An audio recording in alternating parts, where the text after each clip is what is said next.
They told me I didn't even have a family. They laughed when I walked away. But months later, when I finally built a life of my own, they came crawling back. Bags packed, smiles fake, and lies ready. They thought they could move into my house without asking. What they didn't know is that I was ready for them. And this time, I wasn't the one left powerless. I'll never forget the night my father looked me in the eyes and said the words that cut deeper than any knife. "You don't even have a family."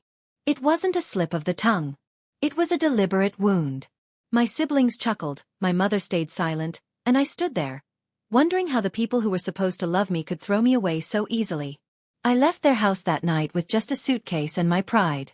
I swore I would never crawl back. Instead, I worked. Long hours, endless shifts, skipped meals, sleepless nights. And in time it paid off. When I finally bought my first house, I stood at the doorway holding the keys like they were a weapon against my past. The house wasn't enormous, but to me, it was freedom. 2 stories, quiet street, a porch light that flickered when the wind was strong. It was mine. For the first time in my life, I didn't feel like a guest. I felt at home. I filled it with laughter of new friends, with neighbors who waved every morning, with the smell of my own cooking. Slowly, the bruises from my family's rejection began to heal. Until that rainy Thursday. When I pulled into my driveway, something felt wrong. My porch light was on. I never left it on. Cars I recognized lined the curb. My father's truck, my sister's silver sedan, my brother's old car. My chest tightened. I stepped out of the car slowly, gripping my keys. The front door was wide open. And then I heard it. Laughter. Familiar, cruel laughter echoing through my living room. I stepped inside, and my world tilted. There they were. My entire family, sitting comfortably on my couch, sipping tea, feet up on my table. Like they owned the place. "Surprise!" my sister smirked. "We thought we'd come by, stay for a while." I froze. "Stay." My father stood, arms wide. "You've got this big house and no family of your own. It's only right we move in. You'll take care of us. That's what family is for." His words hit like venom. Months ago, he told me I didn't even have a family. Now suddenly I was good enough to be their safety net? I clenched my fists. "This isn't your house. You don't get to just walk in here." My mother scoffed. "Don't be dramatic. We've already brought some of our things. What are you going to do? Kick your own family out?" And that was the moment I realized. This wasn't a visit. This was a takeover.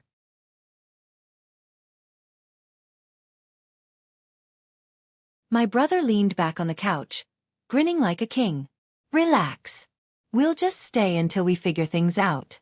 Dad's retirement isn't paying enough, and well, you've got space. Don't be selfish." Selfish. That word stung. I had built this life with blood and sweat while they mocked me. And now, I was selfish for not handing it over? I tried to steady my voice. "You didn't want me when I had nothing. Don't want me now that I've built something." My sister rolled her eyes. "Oh, please. You've always been dramatic. We didn't mean it when we said you don't have a family. Families fight. We're here now, aren't we?" I looked around. They'd already brought in bags, suitcases stacked by the hallway, boxes near the dining table. They hadn't come to visit. They had come to stay. "You can't just move in without asking," I snapped. My father's tone turned sharp. "This house exists because we raised you. Don't forget who gave you life. You owe us." My blood boiled. 4 years, I had carried their rejection like a stone on my back. And now they were rewriting history, claiming credit for a house they never helped me earn. I took a deep breath. "Get out." The room fell silent. My mother's face hardened. "Excuse me." I said, "Get out. This is my home, not yours." My brother chuckled darkly. "And if we don't? What then? You think you can fight us all? We're family. The neighbors won't take your side. No one will believe you'd throw out your own parents." It was then I realized the game they were playing. They weren't just here to freeload, they wanted control. They wanted my house, my sanctuary, my freedom. I looked at them, one by one. The people who had told me I wasn't family. The people who laughed when I left. And I made a silent promise. If they wanted a war, I'd give them one. But first, I had to outsmart them. That night, I locked myself in my bedroom while they spread out in the living room. I could hear them laughing, unpacking, opening my fridge, rummaging through my pantry. Every clink of a plate, every crack of a can opened felt like another invasion of my soul. I pulled out my phone and called my best friend, Daniel. He'd been by my side when my family disowned me. He answered on the first ring. "They're in my house," I whispered. "My whole family. They just moved in." Daniel cursed under his breath. "You've got to call the police." I hesitated. "They're my parents, my siblings. What will the neighbors think? What if the cops side with them?" "You don't owe them anything," he said firmly. "You owe yourself peace." I wanted to believe him. But my father's voice rang in my head. "You owe us." The next morning, I walked downstairs to find my brother shirtless at my kitchen counter, frying eggs with my last carton. My sister scrolled through my tablet like it was hers. My father was on the phone, telling someone, "Yeah, we've got a nice place now. Big house, lots of space. Perfect for us. Perfect for them." I slammed my hand on the counter. "This ends today. You have until tonight to pack up and leave." My mother turned slowly, eyes narrowed. "And if we don't? Then I'll call the police." For the first time, they all went silent. But then my father laughed. "Police? You think they'll throw out a family for being in their own son's house? Don't embarrass yourself." I swallowed the lump in my throat. They thought they had me cornered. But what they didn't know was, I'd already started planning. I spent that day documenting everything. Photos of their bags scattered in my living room, recordings of my father bragging about moving in, screenshots of messages I sent to Daniel. When evening fell, I returned home with reinforcements, Daniel and my neighbor Mrs. Lopez, who had been suspicious of my family since they arrived. We walked in together. My father glared. "What's this?" "Witnesses," I said calmly. "So no one can twist the truth." My sister scoffed. "You're really going through with this?" "Yes." "You have 10 minutes to leave before I call the police." My father rose to his full height, trying to intimidate me. "We are your blood. We made you. If you think you can throw us out like garbage, you'll regret it." Daniel stepped forward. "No, what's garbage is walking into someone's home uninvited and claiming it as yours." My mother's face flushed red. "You don't understand. We lost everything. He owes us. Family is supposed to take care of family." I met her eyes. "You lost me the day you said I didn't even have a family.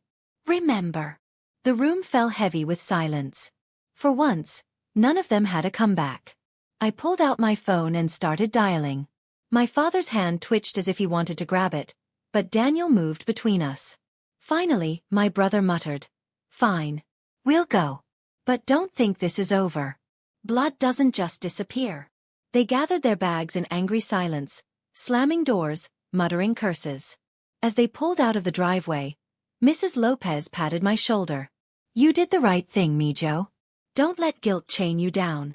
I nodded, but my gut told me, it wasn't the last I'd see of them. The courtroom doors closed behind us with a heavy thud, but the silence that followed wasn't relief, it was rage. My father's glare burned into my back like a brand. My mother clutched her purse like she'd just lost a fortune, and my siblings trailed behind them, whispering about how unfair it was. The judge had ruled in my favor. The house was mine. Solely mine. Every document, every photo, every witness proved the truth. But victory didn't erase the scars they left. For weeks, I lived with the uneasy feeling that they would try again. They'd already invaded my home once. They'd already tried to steal it legally. What was stopping them from plotting another scheme? And then it came. Not as a legal notice. Not as a knock on the door. But as a message. An envelope slipped under my front porch mat. Inside, a handwritten note from my father. "Blood doesn't disappear. One day, you'll need us. And when you do, we'll be waiting." I crumpled it in my fist. No fear this time. Just finality. They had burned every bridge, cut every tie, and salted the earth behind them. That night, I sat on my porch, watching the sun melt into the horizon. For the first time, I let myself reflect on everything. The rejection, the cruelty, the laughter when they cast me out, the invasion of my home, the lies in court, and finally, their defeat. It hurt. Of course it hurt.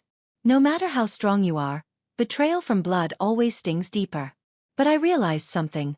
Family isn't defined by who shares your last name. It's defined by who stands beside you when the storm hits. For me, that was Daniel, who never hesitated to back me up. It was Mrs. Lopez, my neighbor who stood witness when no one else would. It was the friends who checked in on me, who reminded me that I wasn't alone. They were my family. The ones who respected me. The ones who never tried to take what I'd built. My biological family had shown me who they were. Leeches, manipulators, users. And I wasn't going to give them another chance to take what I had fought for. So, I made a choice. I installed cameras around my property, reinforced my locks, and left no opening for them to creep back in. My home wasn't just a house anymore. It was my fortress. But more than that, it was my symbol. Proof that I had survived without them. Proof that I had risen from the ashes of their rejection. Proof that I didn't need their approval to build something beautiful. As I took a sip of coffee, the night settling around me, I whispered to myself, this house isn't just walls and a roof. It's my freedom. My sanctuary. My proof that I finally have a family. The one I chose. The war was over. And this time, I wasn't the one left powerless. I thought winning in court would end everything. I thought they would finally accept defeat and disappear from my life. But family, at least mine, never accepted no as an answer. They didn't see the court ruling as final.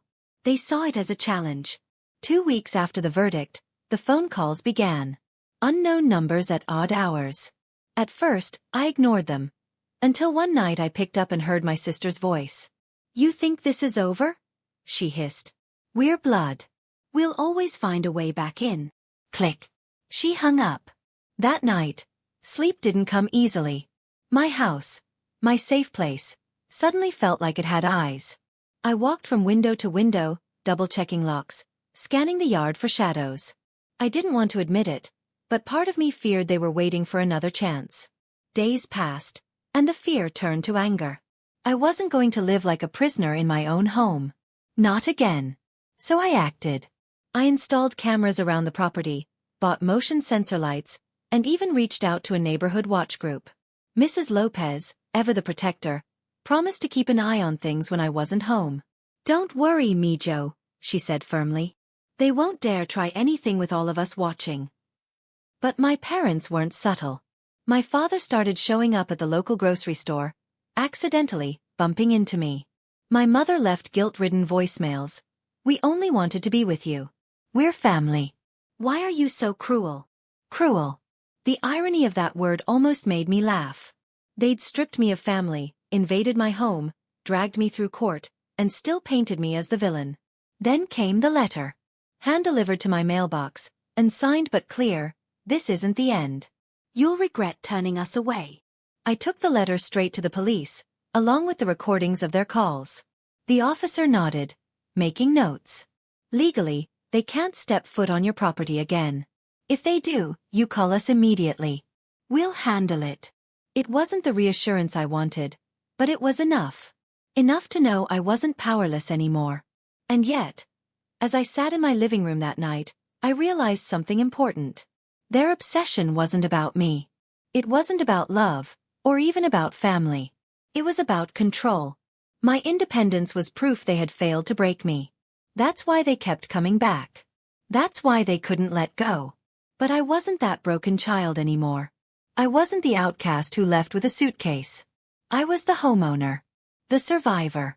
The one who stood up in court and refused to bow down. So I made a decision. Not just to defend my house, but to defend my peace.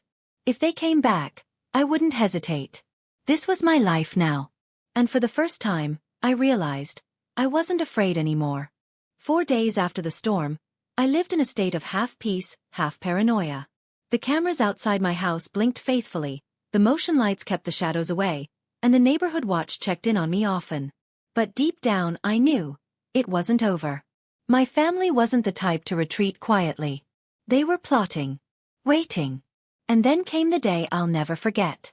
It was a calm Sunday morning, the kind where the sun seemed to rise slower, the air smelled of coffee, and the birds outside sang without hurry. I was just pouring myself a cup when the doorbell rang. The sound sent a chill down my spine. No one I trusted ever rang the bell this early. I glanced through the peephole, and my heart sank. There they were. My entire family. Lined up like an army, suitcases in hand, fake smiles plastered across their faces. I opened the door not with fear, but with steel in my eyes. Behind me, Daniel stood ready with his phone recording, and across the street, Mrs. Lopez and two of my neighbors watched closely, cameras in hand. I had called them beforehand, asking them to be here. This time, I wasn't facing the storm alone. My father smirked first, as if nothing had happened. We've decided it's time to come home. Enough games. Open the door. I laughed bitterly. Home? You mean my home? The one you tried to steal. The one you dragged me to court over. This isn't your home. It never was. My mother stepped forward, tears welling in her eyes. But I knew better. I had seen this act before. We're family, she pleaded. Blood should stay together. Don't humiliate us like this in front of strangers. I gestured around. These aren't strangers. They're my real family. The ones who stood by me when you threw me away. When you told me I didn't even have a family. Remember. For the first time, silence fell. My siblings shifted uncomfortably, but my father's face hardened. He leaned forward, his voice low and threatening. You can't erase blood. You can't erase us. You'll regret this. I held his stare, steady as stone. No. The only regret I ever had was thinking blood meant loyalty. It doesn't. You proved that. Now you're nothing more than trespassers at my door. Right on cue, the sound of sirens echoed down the street. A police cruiser pulled into my driveway, lights flashing red and blue. My family's faces drained of color. The officer stepped out calmly. We've warned you before.